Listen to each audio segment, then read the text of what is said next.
Price the Lord. ஆண்டவருடைய பரிசுத்தமான நாம் மகிமைப்படுவதாக. இந்த சந்தோஷமான காலை வேளையில பரிசுத்த ஆராதனையின் இந்த முதல் ஆராதனை வேளையிலே கலந்து கொண்டு தேவனை மகிமைப்படுத்துகிற ஒவ்வொருவரையும் இயேசுவின் நாமத்தினாலே வாழ்த்துகிறேன். கர்த்தர் நம்மை தொடர்ந்து அதிகமாய் ஆசீர்வதிப்பாராக. சிந்தனைக்கு ஆதாரமாக 2 கொரிந்தியரின் புஸ்தகம், the book of 2 Corinthians chapter 1, 1ஆம் அதிகாரம். எல்லாரும் பரிசுத்த வேதாகமத்தை எடுத்துக்கோங்க. பைபிள் வச்சிருக்கிறவங்க எல்லாருமே பைபிள் எடுத்து புரட்டி அந்த பகுதிக்குள்ளே வரணும். 2 கொரிந்தியர் 1ஆம் அதிகாரம், அதனுடைய 20வது வசனம் பின்பகுதியில் 246வது பக்கம் வாசிங்க. எங்களால் தேவனுக்கு மகிமை உண்டாகும்படி தேவனுடைய வாக்குத்தத்தங்கள் எல்லாம் இயேசு கிறிஸ்துவுக்குள் ஆம் என்றும் அவருக்குள் ஆமென் என்றும் இருக்கிறது. அப்போஸ்தலனாகிய பவுல் கொரிந்தியருக்கு எழுதினதான இந்த 2வது நிருபத்தில் இந்த வார்த்தையை அவர் சுட்டி காட்டுகிறார். ஆண்டவருடைய நாம மகிமைப்படுவதாக. எங்களால் தேவனுக்கு மகிமை உண்டாகும்படி அவர் சொல்றார். எங்களால் தேவனுக்கு என்ன பண்ணணும்? மகிமை உண்டாகும்படி தேவனுடைய வாக்குத்தத்தங்கள் எல்லாம் இயேசு கிறிஸ்துவுக்குள் ஆம் என்றும் அவருக்குள் ஆமேன் என்றும் இருக்கிறது. கர்த்தருடைய நாமம் மகிமைப்படுவதாக. வாக்குத்தத்தங்கள் எல்லாம் கிறிஸ்துவுக்குள் ஆம் என்றும் அவருக்குள் ஆமேன் என்றும் இருக்கிறது. வாக்குத்தத்தம் ஒன்று சொன்னாலே அது நமக்கு ரொம்ப சந்தோஷமான காரியம். சில வாக்குத்தத்த வார்த்தைகளை கேட்கும்போது நாம் இன்னும் அதிகமாய் கர்த்தருக்குள்ளே பலப்பட்டு வளருவோம். சில வார்த்தைகள் நம்மை பலப்படுத்தும். சோர்ந்து போய் இருக்கிற நேரத்தில் இந்த வார்த்தைகள் நம்மை ஆண்டவருக்குள் இன்னும் அதிகமாய் பலப்படுத்தி கொண்டு வரும். ஆனால் ஒரு வார்த்தை இதிலே மிக முக்கியமாய் சுட்டி காட்டப்பட்டிருக்கிறது. அந்த வார்த்தையை உங்கள் மத்தியில் வைத்து கர்த்தருடைய வார்த்தைக்கு நேராய் கடந்து சொல்லும்படியாய் விரும்புகிறேன். அந்த இடத்துல வாசிக்கும் போது வாக்குத்தத்தங்கள் எல்லாம் இயேசு கிறிஸ்துவுக்குள் என்கிற ஒரு வார்த்தை இருக்கு. அப்படின்னா இயேசு கிறிஸ்துவுக்கு உள் ஆம் என்றும் அவருக்குள் ஆமேன் என்றும் இருக்கிறது. அப்படின்னா இயேசு கிறிஸ்துவுக்குள் என்கிற ஒரு வார்த்தை மிகவும் முக்கியமான ஒன்று. அல்லேலூயா, சத்தம் அல்லேலூயா. இந்த நாளிலே செய்தியுடைய தலைப்பு இயேசு கிறிஸ்துவுக்கு உள் இருங்கள் என்கிற தலைப்பில் கர்த்தருடைய வார்த்தையை கேட்க ஆண்டவர் நமக்கு உதவி செய்வாராக. இந்த நாளிலே நாம் ஒன்று சிந்தித்து பார்க்க வேண்டும். இயேசு கிறிஸ்துவுக்கு உள் நாம் இருக்கிறோமா? இயேசு கிறிஸ்துவுக்கு வெளியிலே நாம் இருக்கிறோமா? இதை நான் ஸ்டூடெண்ட்ஸுக்கு கற்றுக் கொடுக்கும் போது ஒரு ரவுண்டு, ஒரு வட்ட வடிவத்தை போட்டு கொடுத்துட்டு அந்த வட்ட வடிவத்தில் இயேசு என்கிற பெயரை உள்ள வச்சுட்டு சிலர் இயேசு கிறிஸ்துவுக்கு உள்ள இருப்பாங்க. இயேசு கிறிஸ்துவுக்கு உள்ள இருக்கிறவங்களுடைய சுபாவம் எப்படி இருக்கும் என்று சொல்லி கற்றுக் கொடுப்போம். சிலர் பார்த்தீங்கன்னா இந்த வட்ட வடிவத்தில் அந்த ரவுண்டில் பார்டரில் நிற்பாங்க. சில நேரம் எங்கே வந்துடுவாங்க? அந்த ரவுண்டுக்கு உள்ளே வந்துடுவாங்க, இயேசு கிறிஸ்துவுக்கு உள்ளே வந்துடுவாங்க. சில சூழ்நிலை என்ன பண்ணிடுவாங்க? அந்த ரவுண்டை விட்டு வெளியில் போயிடுவாங்க. இயேசு தேவை வரும்போது உள்ளே வந்து இயேசுவை ஏற்றுக்கொள்வாங்க. இயேசுவோட தேவை இல்லை வரும்போது இயேசுவை விட்டு என்ன பண்ணிடுவாங்க? பின்வாங்கி போயிடுவாங்க. அதாவது தங்களுக்கு இயேசு எப்போ தேவையோ இயேசுவை உபயோகப்படுத்திக்குவாங்க. எப்போ தேவை இல்லையோ தங்களுக்கு முடியுமோ என்ன பண்ணி இயேசுவை விட்டு மாறி போயிடுவாங்க. பாருங்க, பின்வாங்கி போயிடுவாங்க. ஒரு சிலர் பார்த்தீங்கன்னா ரவுண்டுக்கு வெளியிலே இருப்பாங்க. இயேசுவை என்ன பண்ண மாட்டாங்க? முழு மனசோட ஏற்றுக்கொள்ள மாட்டாங்க. இந்த நாளில் கர்த்தருடைய வார்த்தையை கேட்கிற தேவ பிள்ளைகளாகிய நாம் இயேசு கிறிஸ்துவுக்கு உள் இருக்க வேண்டும் என்று ஆண்டவர் நம்மை எதிர்பார்க்கிறவராய் இருக்கிறார். அல்லேலூயா. நம்மை ஒன்று ஆராய்ந்து பார்க்கணும். இயேசு கிறிஸ்துவுக்கு உள்ள இருக்கிறோமா, இல்ல இயேசு கிறிஸ்துவுக்கு வெளியில இருக்கிறோமா, இல்ல அந்த ரவுண்டில் அந்த பார்டர்ல நிக்கிறோமான்னு பார்க்கணும். வசனம் சொல்லுது, ஒருவன் கிறிஸ்துவுக்குள் இருந்தால். 2 கொரிந்தியர் 5ஆம் அதிகாரம் 17ஆம் வசனம் வாசிங்க. 2 கொரிந்தியர் 5ஆம் அதிகாரம் 17ஆம் வசனம் வாசிங்க. இப்படி இருக்க ஒருவன் கிறிஸ்துவுக்கு உள் இருந்தால், அந்த வார்த்தை ரொம்ப முக்கியம். கிறிஸ்துவுக்கு உள் இருந்தால் புது சிருஷ்டியாய் இருக்கிறான். பழையவைகள் ஒழிந்து போயின, எல்லாம் புதிதாயின. அப்போ ஒருவன் கிறிஸ்துவுக்கு உள் இருந்தால், இந்த நாளில் செய்தியுடைய தலைப்பு கிறிஸ்துவுக்கு உள் இருங்கள். அப்போ கிறிஸ்துவுக்கு உள் இருந்தால் பழையவைகள் எல்லாம் ஒழிந்து போகும், எல்லாம் புதிதாகும். அல்லேலூயா. ஒரு புதிதான ஒரு வாழ்க்கை, ஒரு புதிதான ஒரு ஜீவிதம், பழைய அசுத்த காரியங்களை விட்டுவிட்டு ஆண்டவருக்கு முன்பாய் ஒரு பரிசுத்தமுள்ள ஒரு வாழ்க்கை நம்முடைய வாழ்க்கையில இருக்குமே என்று சொன்னால் நாம் கிறிஸ்துவுக்குள்ளே இருக்கிறோம் என்று அர்த்தம். இல்லைன்னா பழைய காரியமும் நம்ம கிட்ட இருக்கு, இல்ல இயேசுவின் சுபாவம் நம்முடைய வாழ்க்கையில இருக்கு, ரெண்டுமே மிக்ஸ் ஆகி இருக்குன்னு சொன்னா நம்ம அந்த பார்டர்லயே இருக்கிறோம். இல்ல பழைய காரியமே, பழைய பாவமே நம்மளை தொடர்ந்துட்டு இருக்குன்னு சொன்னா ஆண்டவரை விட்டு வெளியில இருக்கிறோம் என்று அர்த்தம். அப்படியானால் இந்த காலை வேளையில நம்மை ஒன்று ஆராய்ந்து பார்ப்போம். வசனம் சொல்லுது, ஒருவன் கிறிஸ்துவுக்குள் இருந்தால் புது சிருஷ்டியா இருக்கிறான், பழையவைகள் ஒழிந்து போயின, எல்லாம் புதிதாயின. அல்லேலூயா. ஒருத்தன் கிறிஸ்துவுக்குள்ள இருப்பாங்கன்னு சொன்னா அவங்களுடைய சுபாவங்கள் எப்படி இருக்கும் என்று சொல்லி ஒரு 3 காரியங்களை உங்கள் மத்தியிலே சுருக்கமாய் வைத்து கர்த்தருடைய வார்த்தையை நிறைவு செய்யும்படியாய் விரும்புகிறேன். அதாவது ஒருவங்க ஆண்டவருக்குள்ள, கிறிஸ்துவுக்குள்ள, ரட்சிப்புக்குள்ள, மனம் திரும்புதலுக்குள்ள, ஒரு பரிசுத்தத்துக்குள்ள இருக்கிறாங்கன்னு சொன்னா என்னென்ன சுபாவங்கள் அவங்களுக்குள்ள இருக்கும் பாருங்க. நம்ம உலகத்தான் அல்ல. வசனம் சொல்லுது, அவர்கள் உலகத்தாரா இருக்கிறது போல நாம் உலகத்தார் அல்ல. ஆகையால் நம்ம உலகத்தார் அல்ல, நம்ம ஆண்டவருடைய பிள்ளைகள் எப்படி இருக்கணும்னு சொல்லி நம்முடைய சுபாவங்களில் சில காரியங்கள் நமக்கு வெளிப்படுத்தும். அதிலே முதல் காரியம் என்னன்னா, ஒன்று, தெய்வ பயம் உள்ளவர்களாய் இருப்பார்கள். அல்லேலூயா. கிறிஸ்துவுக்குள்ள ஒரு மனுஷன் இருக்கிறாங்கன்னு சொன்னா அவங்களுடைய வாழ்க்கையில முதல் சுபாவம் என்னன்னா, ஆண்டவரை குறித்த ஒரு தெய்வீக பயம் அவர்களுக்குள்ளே உண்டாயிருக்கும். அல்லேலூயா. வாசிங்க அப்போஸ்தலர் நடபடிகளின் புத்தகம் 10ஆம் அதிகாரம் 2வது வசனத்தை வாசிங்க. அப்போஸ்தலர் நடபடிகள் 10ஆம் அதிகாரம் 2ஆம் வசனம் வாசிங்க. அவன் தேவ பக்தி உள்ளவனும், கொர்நேலியு என்று சொல்லப்பட்ட மனுஷனை சொல்லப்பட்டிருக்கிறது, அவன் தேவ பக்தி உள்ளவனும்.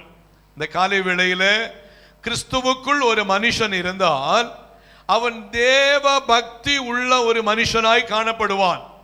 இந்த காலை வேளையில நம்ம ஒரு கேள்வி கேட்போம், ஆண்டவரே என்னுடைய வாழ்க்கையில தெய்வ பக்தி உண்மையா இருக்கா, உண்மையான தேவ பக்தி எனக்குள்ள இருக்கிறதா என்று பார்க்கணும். பாருங்க, அவர்களுக்குள்ள தெய்வ பயம் இருக்கும். தெய்வ பயம் இருக்கிறவருடைய வாழ்க்கையில முதலாவது உணர்வு உள்ளவர்களா இருப்பாங்க. உணர்வு அவங்களுக்குள்ள இருக்கும்.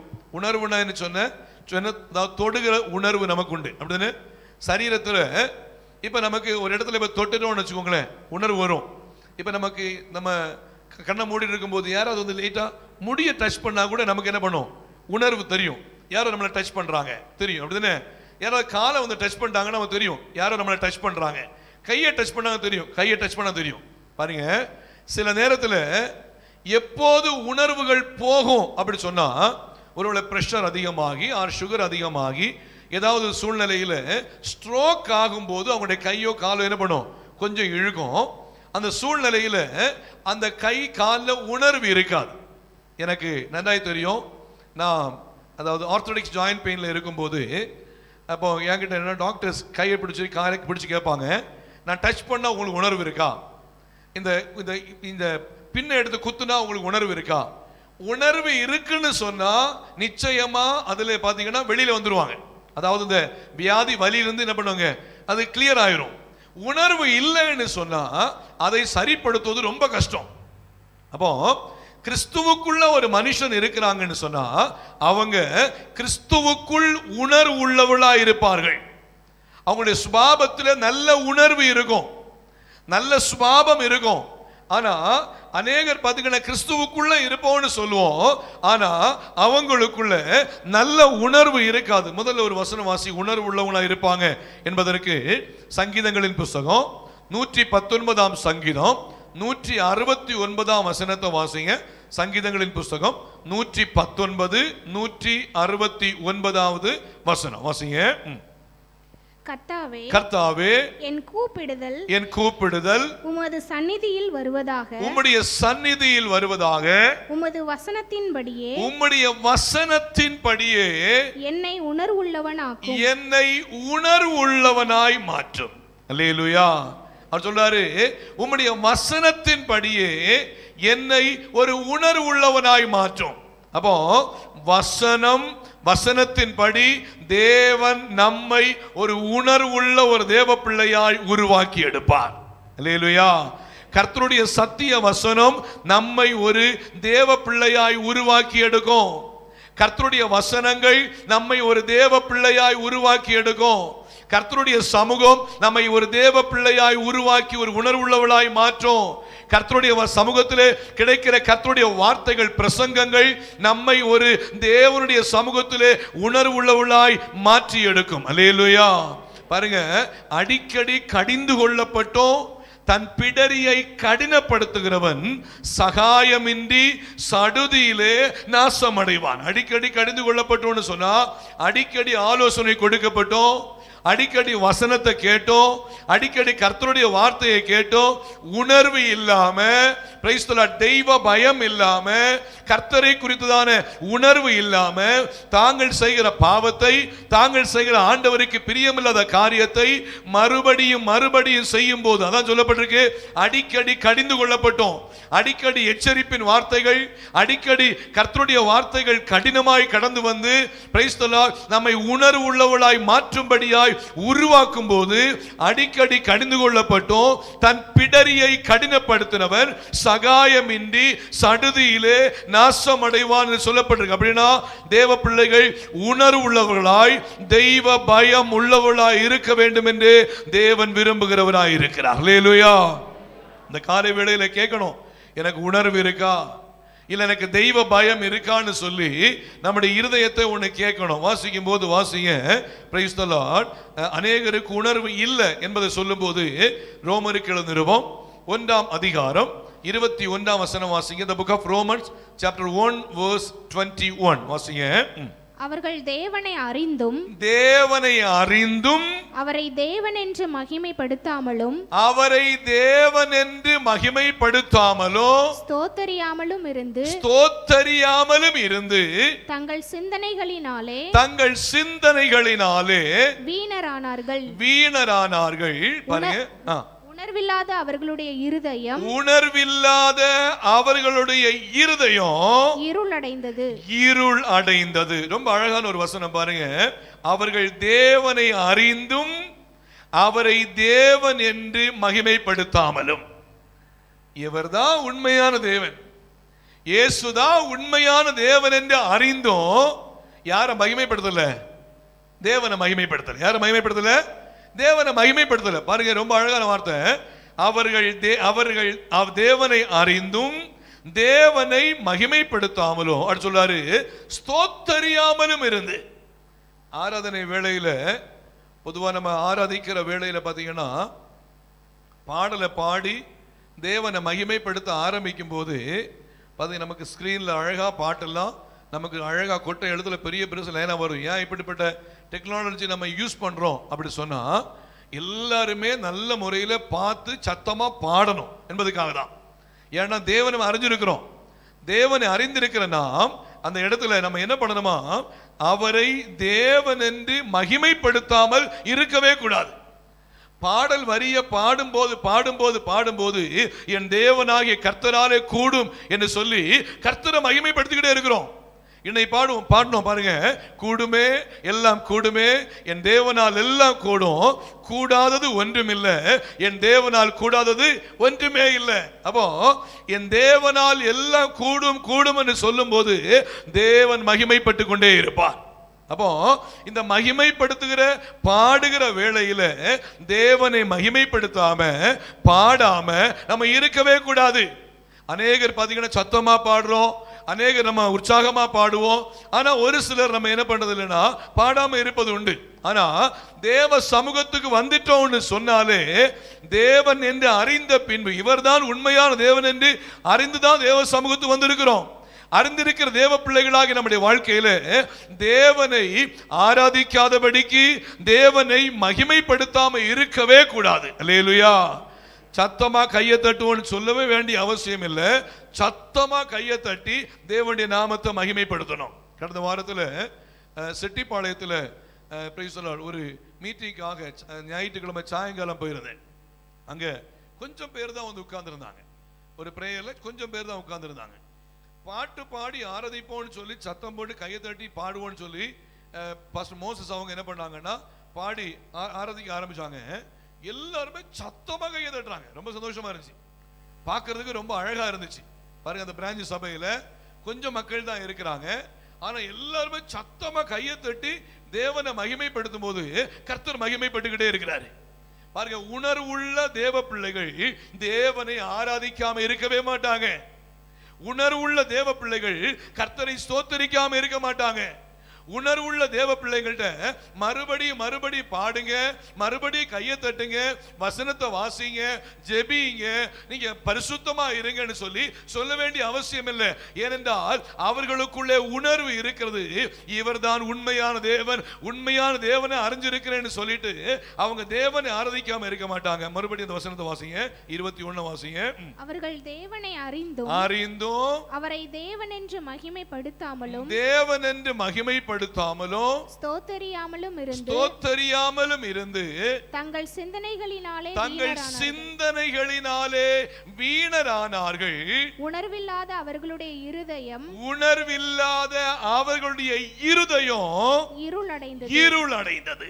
அப்போ ஸ்தோத்தரிக்காம இருந்தா, கர்த்தரை தேவன் என்று மகிமைப்படுத்தாம இருந்தா, சிந்தனையில வீணரா இருந்தா நம்முடைய இருதயம் இருள் அடைஞ்சுக்கிட்டே இருக்கும். அப்புறம் தேவன் பாத்தீங்கன்னா அது உணர்வு இல்லாம போய்கிட்டே இருக்கும்.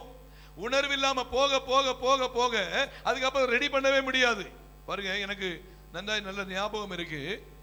சுமார் ஒரு 7-8 வருஷத்துக்கு முன்னாடி எங்க அப்பாவுடைய சரீரம் பாத்தீங்கன்னா திடீர்னு ஒரு ஸ்ட்ரோக் ஆயிடுச்சு. ஸ்ட்ரோக் ஆன உடனே அவருக்கு ஒரு கை கால் என்னாச்சுன்னு சொன்னா செயலிழந்து அவரால் நடக்க முடியாது, கொஞ்சம் தள்ளாட ஆரம்பிச்சாரு. ஸ்ட்ரோக் ஆகின உடனே எங்க அம்மா எங்க அண்ணாவுக்கு கால் பண்ணாங்க. கால் பண்ணிட்டு இப்படி அப்பாவுக்கு கொஞ்சம் உடம்பு முடியலைன்னு சொன்ன உடனே அண்ணா இம்மீடியட்டாகவே கார் எடுத்துட்டு வந்துட்டு அப்பாவை தூக்கி கார்ல வச்சுட்டு என்ன பண்ணாங்க, ட்ரிவாண்டத்தில் ஒரு கிம்ஸ் ஹாஸ்பிட்டல் இருக்கு, அந்த ஹாஸ்பிட்டலுக்கு சுமார் ஒரு 1 ஹவர்ல போயிடலாம். ஒரு 1 ஹவர்ல என்ன பண்ணார், அவர் போயிட்டார். போன உடனே அவருடைய சரீரத்தில் இந்த ஸ்ட்ரோக் வருவதற்கு காரணம் என்ன சொல்லி டாக்டர்ஸ் ஃபைண்ட் அவுட் பண்ணி இம்மீடியட்டாவே அதற்கு ஒரு ட்ரீட்மெண்ட் கொடுத்தாங்க. கர்த்தர் நல்லவர். கர்த்தருடைய கிருபையினால சுமார் 2-3 நாட்கள்ல நார்மல் லெவலுக்கு வந்துட்டார். நார்மலா நடக்க ஆரம்பிச்சாரு. நல்ல பரிபூர்ணமான சுகத்தை ஆண்டவர் கொடுத்தாரு.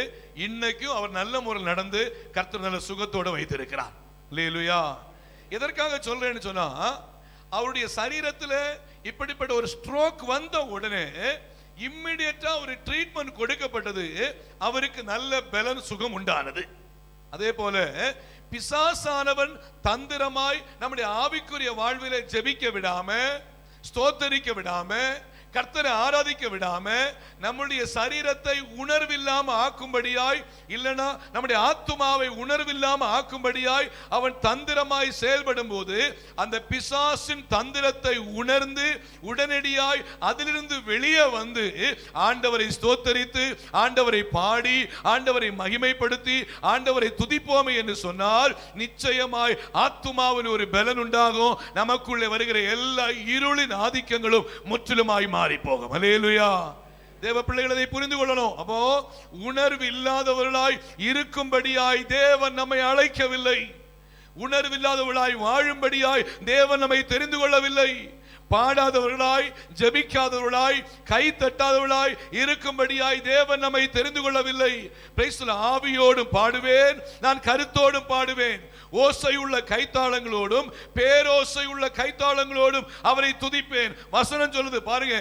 அப்படியானால் நம்முடைய வாழ்க்கையிலே ஒருவேளை இருள் அடைந்த நிலைமையிலே தேவனை ஆராதிக்க முடியாதபடிக்கு அந்த தெய்வ பயம் குறைந்து போன நிலைமையிலே இருக்குமே என்றால் நாம் கிறிஸ்துவுக்குள் மறுபடியுமாய் வர வேண்டும், வளர வேண்டும் என்று ஆண்டவர் நம்மை குறித்து அவர் எதிர்பார்க்கிறவராய் இருக்கிறார். அல்லேலூயா. வாசிங்க, இன்னொரு வசனம் வாசிங்க. அதே ரோமருக்கு எழுதின புஸ்தகம் 1ஆம் அதிகாரம் 31ஆம் வசனம் வாசிங்க. ரோமர் 1:31 வாசிங்க. உணர்வில்லாதவர்களுமாய் உடன்படிக்கைகளை மீறுகிறவர்களுமாய் சுபாவ அன்பில்லாதவர்களுமாய் இணங்காதவர்களுமாய் இரக்கமில்லாதவர்களுமாய் இருக்கிறார்கள். சொல்லுங்க, எப்படி இருக்காங்க பாருங்க. அவங்களுக்குள்ள என்ன இல்ல? கிறிஸ்துவுக்குள்ள இருக்காங்க, கிறிஸ்துவுக்குள்ள இருக்கிறேன்னு சொல்றாங்க. ஆனா எப்படி இல்ல? அவங்களுக்கு உணர்வு இல்ல. உடன்படிக்கை என்ன பண்றாங்க? மீறுறாங்க. சுபாவ அன்பே இல்ல. ஒருத்தன் கஷ்டப்படுறாங்க, ஒரு சூழ்நிலைகளுக்குள்ள இருக்காங்கன்னு சொன்னா சுபாவ அன்பு நமக்கு வேணும். பாருங்க, ஒரு ஏழையா இருக்கிறாங்கன்னு சொன்னா வசனம் சொல்லுது, ஏழைகளுக்கு இறங்குகிறவன் கர்த்தருக்கு கடன் கொடுக்கிறான். அப்போ இந்த சுபாவ அன்பு நமக்கு உண்டாகணும். பாருங்க, கடந்த நாட்களில் சொன்னேன், இப்படி ட்ரெஸ் இல்லாதவர்களுக்கு நம்ம ட்ரெஸ் கொடுப்போம். நம்முடைய வாட்ஸ்அப் குரூப்ல போட்ட உடனே நான் இன்னைக்கு காலையில் போய் நம்முடைய கெஸ்ட் ரூம்ல போய் பார்க்குறேன். அங்கே பார்த்து நிறைய ட்ரெஸ் என்ன பண்ணிருக்காங்க. யார் வச்சிருந்தான்னு எனக்கே தெரியல யார் வச்சிருந்தாங்கன்னு எனக்கு தெரியல. ஆனால் எல்லாமே நீட்டாக பேக் பண்ணி அழகாக என்ன பண்ணிருக்கு, அடுக்கி வச்சிருக்கு. அப்போ நமக்குள்ள அந்த சுபாவ அன்பை கர்த்தர் வைத்திருக்கிறார். நமக்கு நல்ல ட்ரெஸ் இருக்கு. ஒருவேளை ட்ரெஸ் இல்லாத மக்கள் இருப்பாங்கன்னா அவங்களுக்கு நம்ம ட்ரெஸ்ஸை கொடுத்து உதவணும் என்கிறதான எண்ணத்தை கர்த்தர் கொடுத்து அந்த சுபாவ அன்பு நமக்குள்ளே கர்த்தர் வைத்திருக்கிறார். தொடர்ந்து வாசிக்கும் போது இணங்காதவர்களுமாய் இரக்கம் இல்லாதவர்களுமாய் இருக்கிறார்கள். அடுத்த வசனம் வாசிங்க. இன்னொரு வேத பகுதி வாசிங்க. எபேசியருக்கு எழுதின நிருபம் 4ஆம் அதிகாரம் 19ஆம் வசனம் வாசிங்க. எபேசியர் 4:19 வாசிங்க. உணர்வில்லாதவர்களாய் சகலவித அசுத்தங்களையும் ஆவலோடே நடப்பிக்கும்படி சகலவிதமான அசுத்தங்களையும் உணர்வில்லாதவர்களாய் ஆவலோடே நடப்பிக்கும்படி தங்களை காம விகாரத்திற்கு ஒப்பு கொடுத்திருக்கிறார்கள். பாருங்க, உணர்வு இல்லாதனால, அவங்களுக்குள்ள ஸ்தோத்திரம் சொல்ல முடியாததுனால, அவங்க கர்த்தருக்குள்ள பலப்பட்டு வளராததுனால, ஜெபம் இல்லாதனால என்ன சொல்ல பாருங்க, உணர்வு இல்லாதவர்களாய். மறுபடியும் வசனத்தை வாசிங்க. உணர்வில்லாதவர்களாய் சகலவிதமான அசுத்தங்கள். அப்போ சகலவிதமான அசுத்தத்தை ஒரு மனுஷன் செய்யறான்னு சொன்னா என்ன இல்லை? அவனுக்குள்ள என்ன இல்லை? உணர்வு இல்லை. உணர்வு இல்லாதனால தெய்வீக பயம் இல்லை. தெய்வீக பயம் இல்லாதனால்தான் இந்த அசுத்தத்தை அவங்க செய்யறாங்க, இந்த தவறை செய்யறாங்க, இந்த பாவத்தை செய்யறாங்க. நான் போன கடந்த வாரங்கள் எல்லாம் அதிகமா நான் சுட்டி காட்டிட்டே இருக்கிறேன். இருக்கிற விஷயம் என்னன்னா, பாருங்க, ஏன் இந்த நாட்களிலே இப்படிப்பட்டதான பாவங்கள் பாத்தீங்கன்னா, பிசாசானவன் தந்திரமாய் ஜனங்களுடைய சமாதானத்தை சீர்குலைக்கும்படியாய் அநேக பாவங்களை ஜனங்களுக்குள்ளே விதமாய் கொண்டு வந்து கொண்டிருக்கிற காலகட்டங்களிலே தேவ சபை, தேவ பிள்ளைகள் ஜாக்கிரதையா இருக்கணும். நம்மை உணர்வில்லாதவர்களாக்கி பாருங்க, சகல விதமான அசுத்தங்களையும் செய்யும்படியாய் தூண்டுகிறான். பாருங்க, பிசாசு என்ன பண்றான்? சகல விதமான அசுத்தங்களை செய்யும்படியாய் தூண்டி வாசிங்க. சகலவித அசுத்தங்களையும் ஆவலோடே நடப்பிக்கும்படி தங்கள் காம விகாரத்திற்கு ஒப்பு கொடுத்திருக்கிறாங்கன்னு சொன்னா பாத்தீங்கன்னா, அவங்களுக்குள்ள என்ன இல்ல? உணர்வு இல்ல. தேவ பயம் உள்ளவருடைய வாழ்க்கையில உணர்வு உள்ளவர்களாக இருப்பார்கள். அல்லேலூயா. தேவ பயம் நமக்குள்ள இருக்கும்னா கண்டிப்பா நம்ம உணர்வு உள்ளவங்களா இருப்போம். அப்போ கிறிஸ்துவுக்குள் இருந்தால் புது சிருஷ்டியா இருப்பாங்க. புது சிருஷ்டியா இருக்கிற தேவ பிள்ளைக்குள்ள கர்த்தரை குறித்த ஒரு தெய்வீக பயம் நிறைவாய் உண்டாயிருக்கும். அல்லேலூயா. சத்தம் சொல்லுங்க. அல்லேலூயா. இரண்டாவதாக பார்க்கும்போது, ஒரு தேவ பயம் உள்ளவருடைய வாயிலிருந்து என்ன வார்த்தை வராது? கெட்ட வார்த்தை வராது. நம்ம பார்க்கணும், கேட்கணும், எனக்கு வாயில கெட்ட வார்த்தை வருதா? வாசிங்க. எபேசியருக்கு நிருபம் 4ஆம் அதிகாரம் 29ஆம் வசனம் வாசிங்க. எபேசியர் 4:29. கெட்ட வார்த்தை ஒன்றும் கெட்ட வார்த்தை ஒன்றும் உங்கள் வாயிலிருந்து புறப்பட வேண்டாம். கிறிஸ்துவுக்குள் இருக்கிற ஒரு தேவ பிள்ளையுடைய வாயிலிருந்து கெட்ட வார்த்தை என்ன பண்ணாது, வரக்கூடாது. பாத்தீங்கன்னா சிலவங்க ரட்சிக்கப்பட்டு 10 வருஷமா இருப்பாங்க, 15 வருஷம் 20 வருஷம். பாத்தீங்கன்னா ஜபம் பண்ண சொன்னா சூப்பரா ஜபம் பண்ணுவோம். ஆனா சில நேரத்துல அவங்க பேசுகிற வாயில் என்ன வருது, கெட்ட வார்த்தை வருது. வசனம் சொல்லுது, கெட்ட வார்த்தை ஒன்றும் உங்கள் வாயிலிருந்து புறப்பட வேண்டாம். வாசிங்க. பக்தி விருத்திக்கு ஏதுவான நல்ல வார்த்தை உண்டானால் அதையே கேட்கிறவர்களுக்கு பிரயோஜனம் உண்டாகும்படி நம்ம பேசுறது கேட்கிறவங்களுக்கு பிரயோஜனமா இருக்கா இல்லையான்னு சொல்லி அதை கவனித்து பேச வேண்டிய பொறுப்பு யாருக்கு இருக்கு, நமக்கு இருக்கு. கெட்ட வார்த்தை ஒன்றும் உங்கள் வாயிலிருந்து புறப்பட வேண்டாம். கிறிஸ்துவுக்குள்ள இருக்கிற ஒரு தேவ மனுஷனுக்கு அவன் தெய்வ பயம் உள்ளவனாக இருப்பான். அவனுடைய வாழ்க்கையில உணர்வு உள்ளவளாக இருப்பாங்க. தொடர்ந்து அவனுடைய வாழ்க்கையில வாயில என்ன வராது, கெட்ட வார்த்தை அவங்களுடைய வாயில வராது. இன்னொரு வசனத்தை வாசிங்க. கொலோசியர் 3ஆம் அதிகாரம் 8ஆம் வசனம் வாசிங்க. கொலோசியர் 3ஆம் அதிகாரம் 8ஆம் வசனம் வாசிங்க. Praise the Lord. இப்பொழுதோ கோபமும் மூர்க்கமும் பொறாமையும் உங்கள் வாயில் பிறக்கலாகாத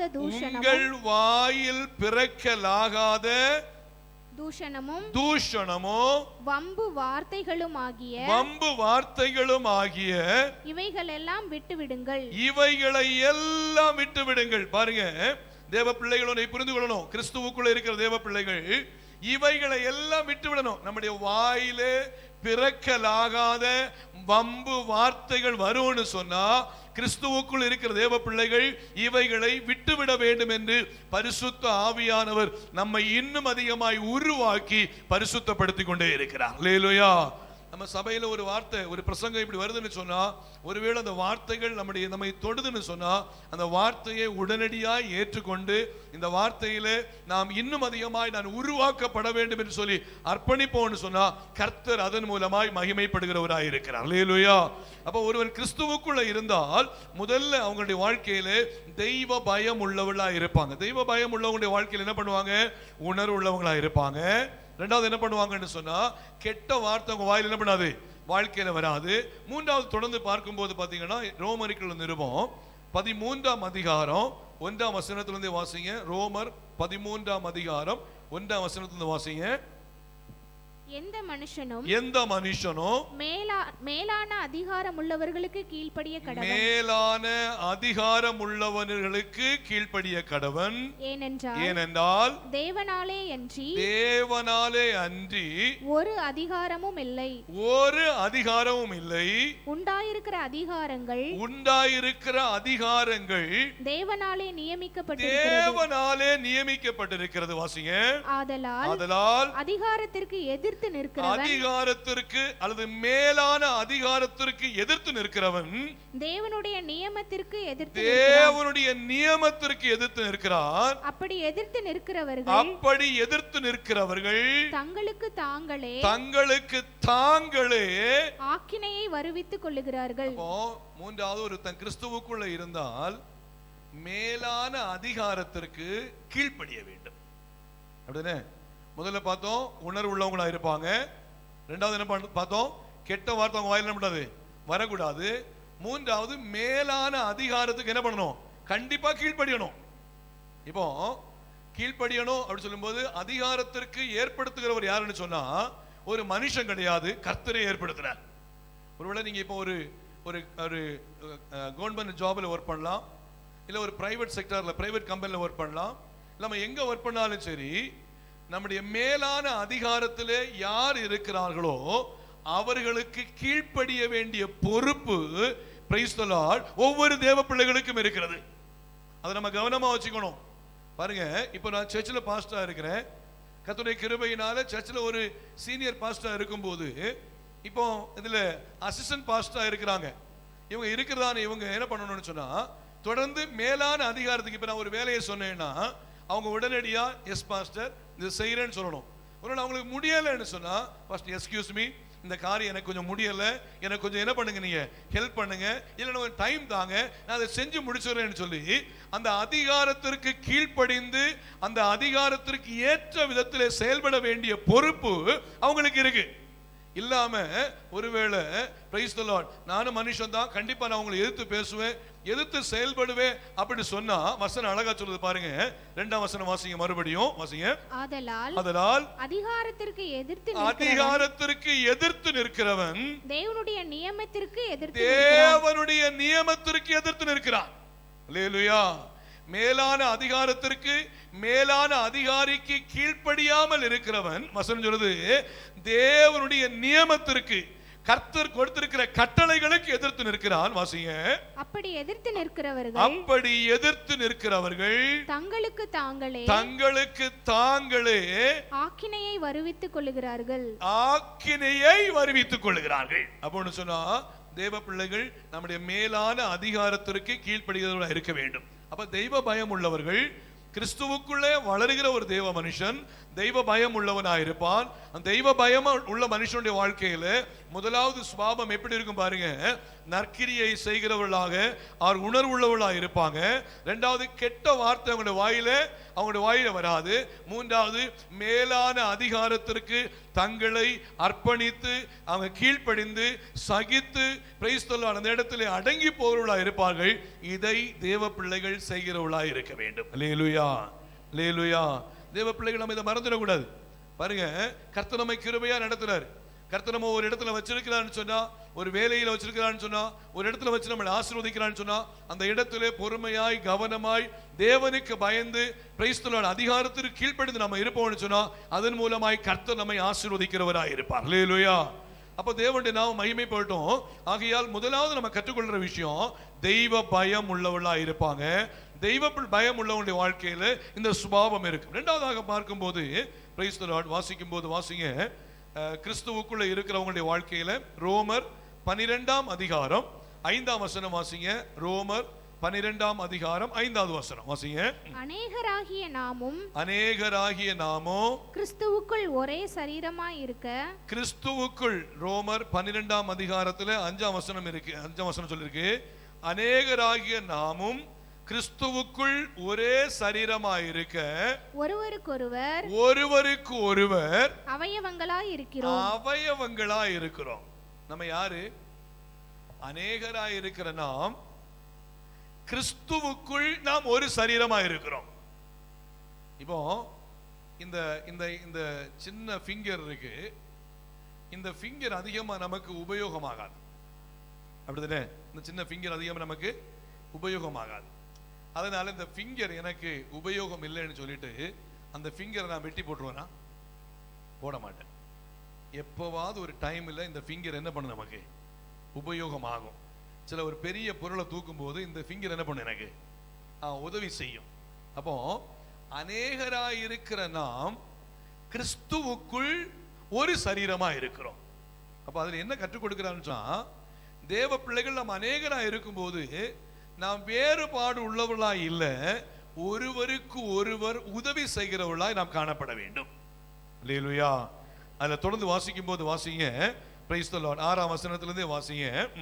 நமக்கு அருளப்பட்ட கிருபையின்படியே நாம் வெவ்வேறான வரங்கள் உள்ளவர்கள் ஆனபடியினாலே நம்மில் தீர்க்க தரிசனம் சொல்லுகிற வரத்தை உடையவன் விசுவாச பிரமாணத்துக்கு ஏற்றதாய் சொல்ல கடவன்.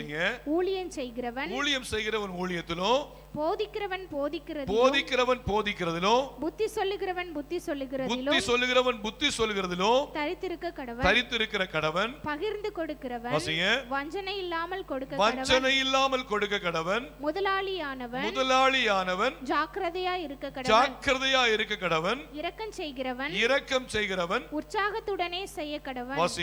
உங்கள் அன்பு மாயமற்றதாய் இருப்பதாக. பாருங்க, நாம் அநேகராய் இருக்கும்போது, அநேகராய் இருக்கிற தேவ பிள்ளைகள் நாம் ஒரே சரீரமா இருக்கும்போது நம்முடைய அன்பு ஒருவருக்கு ஒருவர் உண்மையான அன்பு செலுத்த வேண்டும். நம்முடைய அன்பு மாயமற்ற அன்பா இருக்கக்கூடாது. அல்லேலூயா. மாயமற்ற அன்பா இருக்கக்கூடாது. ஒரு மாயமுள்ள, அதாவது நம்முடைய அன்பு ஒரு மாயமுள்ள அன்பா இருக்கக்கூடாது. நம்முடைய அன்பு மாயம் அற்ற அன்பா இருக்க வேண்டும். அல்லேலூயா. மாயமற்ற அன்புன்னு சொன்னா என்னன்னா, அதாவது எல்லா இடத்துலையும் ஒரே போல அன்பு காமிக்கணும், எல்லாரையும் ஒரே போல நேசிக்கணும். அப்போ கிறிஸ்துவுக்குள் நாம் எல்லாரும் ஒரே சரீரமா இருக்கும்போது பிரைஸ் தி லார்ட், நமக்குள்ளே ஒருவருக்கு ஒருவர் உண்மையான அன்பு செலுத்துறவளா இருக்கணும். ஒருவரை பகைத்து ஒருவரை வெறுத்து இன்னொரு இடத்துல அன்பு காண்பிக்கிற சுபாவம் நமக்குள்ள இருக்கக்கூடாது.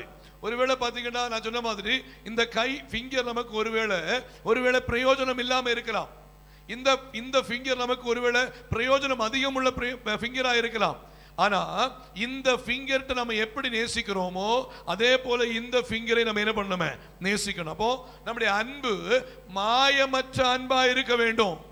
அப்போ ஆண்டவர் நம்மிடத்துல விரும்புற விஷயம், எல்லாரிடத்திலும் ஒரே போல நம்ம அன்பு செலுத்துறவளா இருக்கணும். வாசிங்க, தொடர்ந்து வாசிங்க. தீமையை வெறுத்து நன்மையை பற்றி கொண்டிருங்கள். நன்மையை, ஒருவேளை தீமையான காரியத்தை யாராவது செய்வாங்கன்னு சொன்னா அதை வெறுத்துட்டு நன்மையை பின்பற்றுங்க. தொடர்ந்து வாசிங்க. சகோதர சிநேகத்திலே ஒருவர் மேல்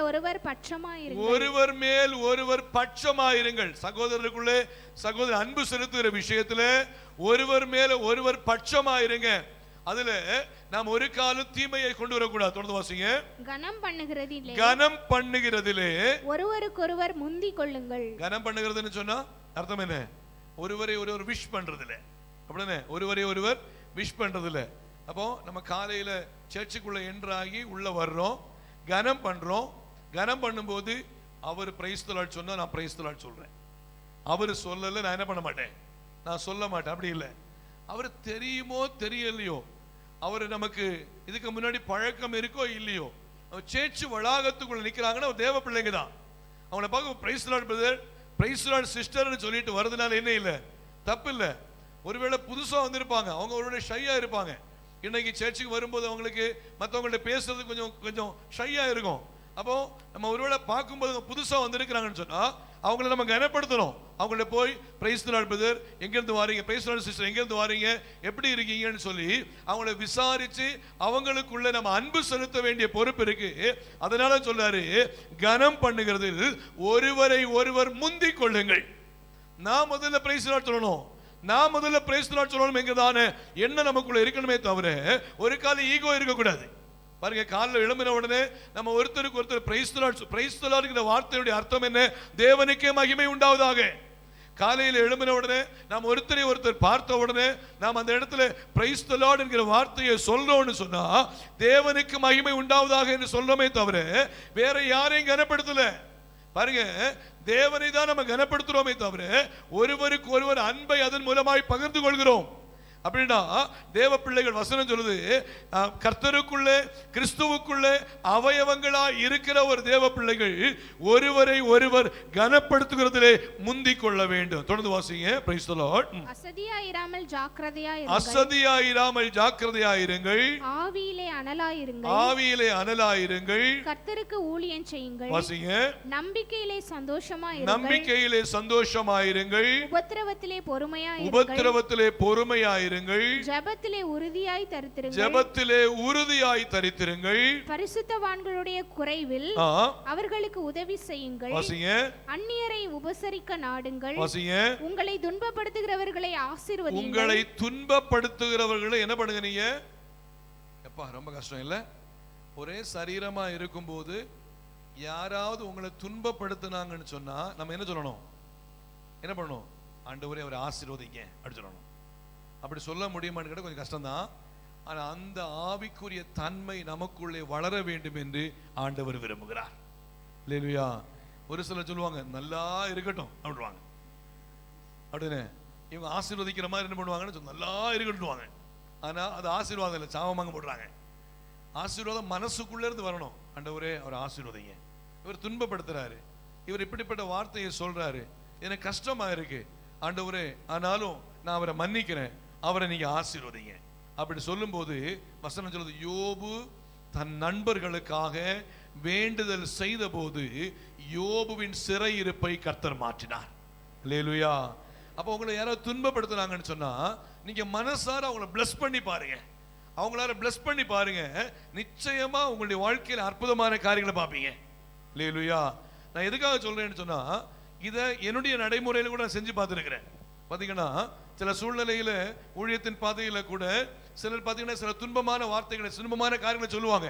சில மதவாதிகள் எழும்பி சில காரியங்களை தேவையில்லாம பேசுவாங்க. ஆனா நீங்க என்னமோ பேசிட்டு போங்க, நான் உங்களை பிளஸ் பண்றேன்னு சொல்லி பிளஸ் பண்ணி இருக்கிறேன், அவங்கள பார்த்து சிரிச்சிருக்கிறேன், அவங்கள பேசி இருக்கிறேன், அவங்கள எந்த ஒரு காரியத்திலையும் அவங்கள குறைவா நான் பார்க்கல. கர்த்தருடைய கிருபையினால அவங்களுடைய வாழ்க்கையில என்ன நிலைமையில் இருக்காங்கன்னு தெரியல, ஆனால் கர்த்தர் கிருபையா என்னை ஆசீர்வதித்துக் கொண்டே இருக்கிறார். அல்லேலூயா. சோ உங்களை துன்பம் யாராவது படுத்துறாங்கன்னு சொன்னா உங்க மனசுல உடனே வரட்டும், ஆண்டவரே அவரை ஆசீர்வதிக்கிறப்பா, அவரை ஆசீர்வதிக்கிறேன், அவருக்கு விரோதமா நான் எதுவும் பேசிடக்கூடாது, தேவையில்லாத எதுவும் பேசிடக்கூடாது. பாருங்க, நம்ம வேலை செய்யற இடத்துல சில வீண் பழிகளை சுமத்துவாங்க, தேவையில்லாத சில காரியங்களை கொண்டு வருவாங்க. அப்ப நமக்கு என்ன ரொம்ப கஷ்டமா இருக்கும், நான் தப்பே பண்ணலையே, இப்படிப்பட்ட ஒரு வீண் பழியை சுமத்துறாங்களேன்னு சொல்லி உங்களுக்கு ஒருவேளை உங்களை துன்பப்படுத்துறாங்கன்னு சொன்னா நீங்க அதுல எந்த விதத்துல நீங்க சோர்ந்து போக வேண்டாம். அவர்களை ஆசீர்வதிச்சு பாருங்க, நிச்சயமாய் அந்த ஆசீர்வாதத்திற்குரிய பலனை கர்த்தர் உங்களுக்கு தருகிறவராய் இருப்பார். அல்லேலூயா. வாசிங்க, துன்பப்படுத்துகிறவர்களை ஆசீர்வதிங்கள். வாசிங்க, ஆசீர்வதிக்க வேண்டியதே அன்றி, ஆசீர்வதிக்க வேண்டியதே அன்றி சபியாதிருங்கள். ஒரு ஆவிக்குரிய தேவ பிள்ளை, சரீரமாய் கிறிஸ்துவுக்குள்ள இருக்கிற தேவ பிள்ளை ஆசீர்வதிக்க வேண்டியது அன்றி என்ன பண்ணாது, சபிக்க கூடாது. அவங்க வாழ்க்கையில நிறைய பேருடைய வாயில் என்ன பண்ணுனா சாபமான வார்த்தை வரும். நிறைய ஊழியக்காரங்க கூட சபிக்கிறத நான் பார்த்திருக்கிறேன். ஆனா பிரைஸ் தி லார்ட், தேவ பிள்ளைகளுடைய வாயின் வார்த்தைகளை தேவன் கனப்படுத்துகிறவராய் இருக்கிறார். ஆகையால் நம்ம வாயிலிருந்து ஆசீர்வாதமான வார்த்தை தான் மற்றவர்களுக்கு வெளிப்படுத்தணுமே தவிர சாபமான வார்த்தையை நம்ம வெளிப்படுத்தவே கூடாது. பெற்றோர் பிள்ளைகளை நீங்க பிளஸ் பண்ணணுமே தவிர சாபமான வார்த்தை என்ன பண்ணாது, நீங்க பேசவே கூடாது. சகோதர சகோதரிகள் உங்களுக்குள்ள நீங்க ஆசீர்வதிக்க வேண்டுமே தவிர சாபமான வார்த்தையை பேசவே கூடாது. ஒருவேளை சாபமான வார்த்தையை பேசுறவங்களா இருப்போம்னா கிறிஸ்துவுக்குள் நாம் அவயவங்களா இல்லை என்று அர்த்தம். அப்படின்னா தேவ பிள்ளைகள் ஒரு கிறிஸ்துவுக்குள் சரீரங்களாய் அல்லது சரீரங்கள் ஒரே அவயவங்களாய் இருக்கிற தேவ பிள்ளைகள் ஆசீர்வதிக்கிறவர்களாய் இருக்கணும். தொடர்ந்து வாசிங்க, வாசிங்க. சந்தோஷப்படுகிறவர்களுடனே சந்தோஷப்படுங்கள், சந்தோஷப்படுங்கள். அழுகிறவர்களுடனே அழுங்கள், அழுகிறவர்களுடனே அழுங்கள். ஒருவரோடொருவர் ஏக சிந்தையுள்ளவர்களாய் இருங்கள். வாசிங்க. மேட்டிமையானவைகளை சிந்தியாமல் தாழ்மையானவர்களுக்கு இணங்குங்கள். உங்களையே புத்திமான்கள் என்று எண்ணாதிருங்கள். நம்ம என்ன பண்ணாது, நம்ம ரொம்ப அறிவு பெருத்தவன், ரொம்ப புத்திமான், என்னை போல ஞானம் உள்ளவன் யாருமே இல்லை, எனக்கெல்லாம் பயங்கரமா தெரியும், அப்படிப்பட்ட எண்ணமே நமக்குள்ள என்ன பண்ணாது இருக்கக்கூடாது. உங்களையே புத்திமான் என்று என்ன பண்ணாதுங்க, நீங்க எண்ணாதிருங்கள். பாருங்க, இன்னைக்கு நம்ம யோபு புஸ்தகத்துல வாசிச்சோம், இந்த புத்தியை கொடுக்கிறது யாரால தான் முடியும், கர்த்தரால தான் முடியும். மற்ற எந்த பொருளை வேணாலும் எங்க வேணா வாங்கிடலாம், ஆனா சமாதானத்தை, ஆறுதலை, புத்தியை, ஞானத்தை, அறிவை இதையெல்லாம் ஒருவரால் தான் கொடுக்க முடியும். அவர் சர்வ வல்லமையுள்ள ஆண்டவராகிய தேவன். அல்லேலூயா. அதனால அவிடத்திலிருந்து புத்தியை பெற்றுக் கொண்டிருக்கிறனா இன்னும் நம்ம தாழ்மையா தான் இருக்கணுமே தவிர நம்மை ஒரு புத்திமான் என்று நான் மெச்சிக்கொள்ளவே கூடாது. எனக்கு புத்தியினால செஞ்சேன், ஏன் அறிவினால செஞ்சேன், ஏன் ஞானத்தினால செஞ்சேன் அப்படி சொல்லக்கூடாது. எல்லாமே கர்த்தருடைய மாறாத கிருபையினால் மாத்திரம்தான் இதை செஞ்சேன்னு சொல்லி ஆண்டவரை மகிமைப்படுத்துவோமே என்றால் அதிலே கர்த்தர் மகிமைப்படுகிறவராய் இருப்பார். தொடர்ந்து வாசிங்க, வாசிங்க. ஒருவனுக்கும் தீமைக்கு தீமை செய்யாத, ஒருவனுக்கும் தீமைக்கு என்ன பண்ணாதுங்க, நீங்க தீமை செய்யாதபடி. சில பிள்ளைங்க பாத்தீங்கன்னா யாரையாவது ஒரு சின்ன பிள்ளை நுள்ளுவாங்க. சின்ன குழந்தை 2 வயசோ 1 வயசு பிள்ளைங்க நுள்ளுவாங்க. நுள்ளின உடனே, கிள்ளின உடனே பாருங்க, உடனே ஒரு அப்பாவை நுள்ளிட்டாங்கன்னா அவங்க அம்மா சொல்லுவாங்க, நீங்க மறுபடியும் நுள்ளுன்னு சொல்லுவாங்க. ஒரு சில பிள்ளைகள் என்ன பண்ணுவாங்கன்னா, யாராவது கிள்ளினாங்கன்னு சொன்னா நீ ஒரு கிள்ளு கொடுப்பான்றாங்க. இப்ப பிள்ளைக்கு என்ன கற்றுக் கொடுக்குறாங்க, அவங்க செய்யற தீமைக்கு நீ என்ன பண்ணு, தீமை செய். பாருங்க, வசனம் சொல்லுது, யாராவது நமக்கு தீமை செய்தால் தீமைக்கு நாம் தீமை செய்யவே கூடாது. அல்லேலூயா. தீமைக்கு தீமை செய்யாதபடி பாருங்கள். வாசிங்க. எல்லா மனுஷருக்கு முன்பாகவும் யோக்கியமானவைகளை செய்ய நாடுங்கள். கூடுமானால் உங்களால் ஆன மட்டும் எல்லா மனுஷரோடும் சமாதானமாய் இருங்கள். என்ன பண்ணி சொல்றாரு? கூடுமானா உங்களான மட்டும். சிலவங்கள்ட்ட நம்ம சமாதானத்தை தேடுவோம், என்ன கிடைக்காது? சமாதானம் கிடைக்காது. நம்ம திரும்ப திரும்ப சமாதானம் போனாலும் சரி, சமாதானம் பண்ண போனாலும் சரி, அவங்க ஆப்போசிட்ல இருக்கிறவங்க சமாதானத்தை விரும்பவே மாட்டாங்க. அவங்களுக்குள்ள கிறிஸ்து இல்ல, ரட்சிப்பு இல்ல, அவங்களுக்குள்ள ஒரு விடுதலை இல்ல. அவங்க என்ன பண்ண மாட்டாங்க? சமாதானத்தை தேடவே மாட்டாங்க. ஆனா அதான் சொல்றாரு, கூடுமானால் உங்களால் ஆன மட்டும் எல்லா மனுஷரோடும் சமாதானமாய் இருக்க நீங்கள் நாடுங்கள். அல்லேலூயா.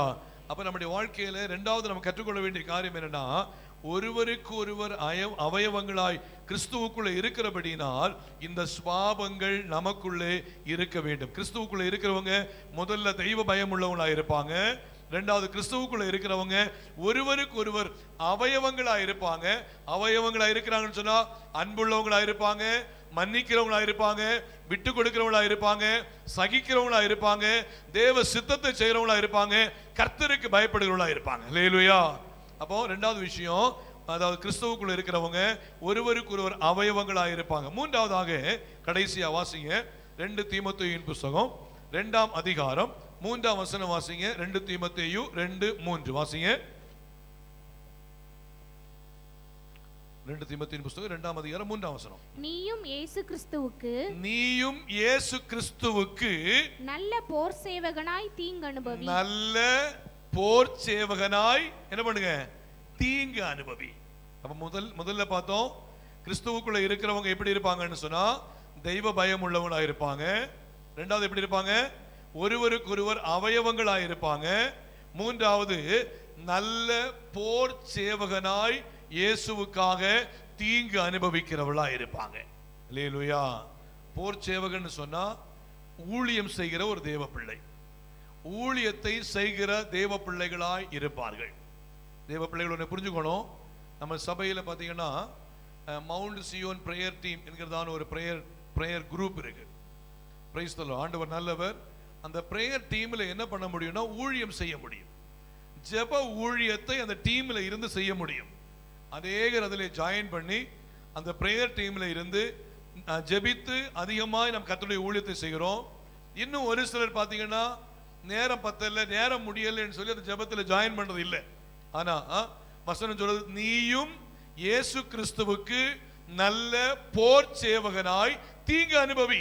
அப்படி சொல்லி வரும்போது முக்கியமா ஒருவேளை பிரைஸ் தி லார்ட் நீங்க அந்த பிரேயர் டீம்ல ஜாயின் பண்ணலைன்னு சொன்னா தேவ சமூகத்தில் அந்த பிரேயர் டீம்ல ஜாயின் பண்ணி பிரேயர் பண்ணுவதற்கு நீங்க ஆயத்தமாகுங்க.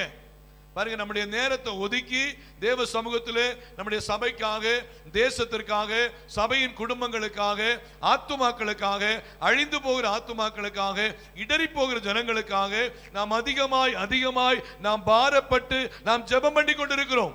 ஆகையால் தேவ பிள்ளைகள் இந்த ஜெபத்திலே கலந்து கொண்டு நீங்களும் இந்த ஊழியத்திலே பங்கெடுக்கும்படியாய் பிரயாசப்படுங்கள். ஒருவேளை நீங்க இதுவரைக்கும் ஜெபத்தில் பங்கெடுத்துட்டு ஒருவேளை ஸ்கிப்பா இருப்பீங்கன்னா, வெளியில போயிருப்பீங்கன்னா, மறுபடியும் நீங்க தேவ சமூகத்தில் மறுபடியும் வாங்க, அந்த ஜெபத்தில் பங்கெடுங்க. ஏனென்றால் ஜெபம் நிச்சயமாய் உங்களை இன்னும் கர்த்தருக்குள்ளே உருவாக்கி எடுக்கும், ஒரு போர் சேவகனாய் மாற்றும், ஒரு பிரயோஜனமுள்ள பாத்திரமாய் மாற்றும், உங்களை இன்னும் கர்த்தருக்குள்ளே உருவாக்கும், நல்ல ஒரு ஐக்கியமுள்ள ஒரு தேவ பிள்ளையாய் மாற்றும். அப்படியானால் தேவ பிள்ளையுடைய வாழ்க்கையிலே நாம் எந்த ஒரு ஊழியத்தில் இருந்தாலும் சரி, அதன் மூலமாய் தேவனுக்கு என்று வைராக்கியம் பாராட்ட கர்த்தர் நமக்கு உதவி செய்கிறவராய் இருக்கிறார். அல்லேலூயா. ஒரு போர் சேவகனாய் இருக்கும்போது பிசாசானவன் தந்திரமாய் நமக்கு விரோதமாய் பலவிதமான போராட்டங்களை கொண்டு வருவான். நாங்கள் ஊழியத்தில் பார்க்கும்போது அநேக போராட்டங்களை சகிச்சு போக வேண்டி இருக்கும், சில போராட்டங்களை எதிர்த்து நிற்க வேண்டி இருக்கும். வாசிங்க, பிரைஸ் தி லார்ட். எபேசியர்கள் நிருபம் 6ஆம் அதிகாரம் 11ஆம் வசனத்திலிருந்து வாசிங்க. Praise the Lord. எபேசியர் 6ஆம் அதிகாரம் 11ஆம் வசனத்திலிருந்து வாசிங்க. நீங்கள் பிசாசின் தந்திரங்களோடு எதிர்த்து நிற்க திராணி உள்ளவர்களாகும்படி தேவனுடைய சர்வாயுத வர்க்கத்தையும் தரித்துக் கொள்ளுங்கள். ஒரு போர் சேவகனுடைய வாழ்க்கையில பிசாசின் தந்திரங்களை எதிர்த்து நிற்க திராணி உள்ள தேவ மனுஷனாய் இருக்க வேண்டும். அல்லேலூயா. எப்படி எதுக்க முடியும்? நம்முடைய வாழ்க்கை அடிக்கடி சொல்லுவேன், அதிகாலையில் எழும்பி ஜெபிக்கணும். ஜெபம் நம்மை நிச்சயமாய் ஒரு நல்ல ஒரு போர் சேவகனாய் உருவாக்கும். ஜெபம் நம்மை எதிராளியிலிருந்து காப்பாற்றுவதற்கு அது நமக்கு ஒரு பிரயோஜனம் உள்ளது, ஒரு ஆயுதமாய் இருக்கும். அப்படின்னா நம்மை ஒரு போர் சேவகனாய் மாற்றுகிறது. Price the Lord. ஒரு ஜெபத்தின் மூலமாய் போர் சேவகனாய் மாற முடியும். வேத வசனத்தின் மூலமாய் இன்னும் போர் சேவகனாய் மாற முடியும். அதில் சொல்லப்பட்டிருக்கு, சத்தியம் என்னும் கச்சையை உங்கள் அறையில் கட்டினவர்களாயும் நீதி என்கிற மார்க்கவசத்தை தரித்தவர்களாயும். அந்த அதிகாரத்தை நீங்க வாசிக்கணும், அழகா தெரியும். இதை குறித்து சபையில் ஆல்ரெடி நான் பிரசங்கம் பண்ணியிருக்கிறேன். தேவ பிள்ளைகள் புரிஞ்சுக்கோங்க, தேவ பிள்ளைகள் ஒரு போர் சேவகனாய் இருக்கிற தேவ பிள்ளைகளுடைய வாழ்க்கையில் பிசாசின் தந்திரத்தை எதிர்த்து நிற்க கர்த்தர் பலனை தருகிறவராய் இருக்கிறார். அல்லேலூயா.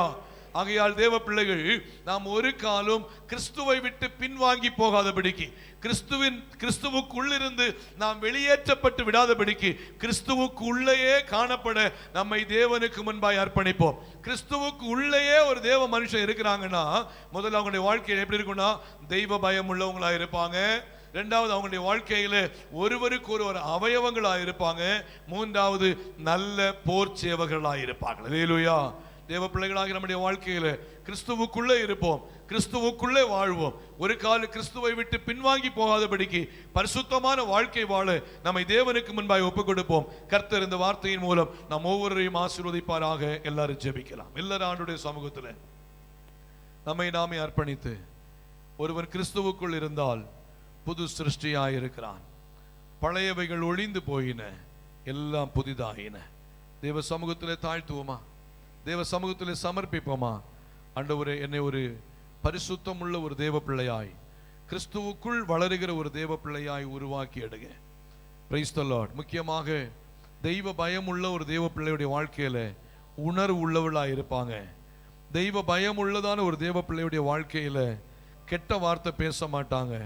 தெய்வ பயம் உள்ள ஒரு தேவ பிள்ளையுடைய வாழ்க்கையில மேலான அதிகாரத்திற்கு கீழ்ப்படிவாங்க. Price the Lord. தேவ பிள்ளைகள் நாம் மிகுந்த கவனமாய் மிகுந்த ஜெபத்தோடு காணப்படுவோம். கர்த்தர் நல்லவர்.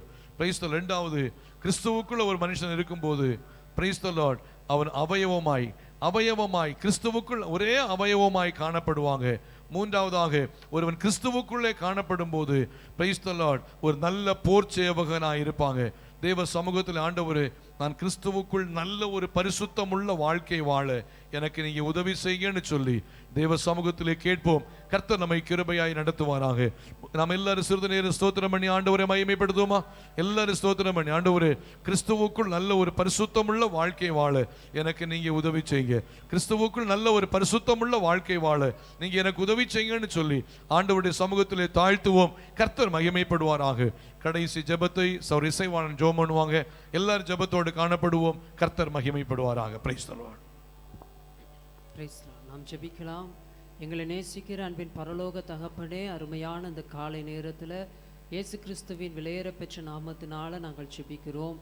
இம்மட்டுமா எங்களுடைய ஆராதனையின் ஒவ்வொரு பகுதிகளிலேயும் தேவ ஆவியானவர் அசைவாடி கர்த்தாவே, எங்களுடைய ஒவ்வொரு கிரியைகளிலும் நீர் மகிமைப்பட்டு கொண்டிருக்கிறபடியினால் உமக்கு நன்றி வழிகளை செலுத்துகிறோம். விசேஷமாக வார்த்தையின் மூலமாக நீர் எங்களோடு இடைப்பட்டீரே, உமக்கு நன்றி அப்பா.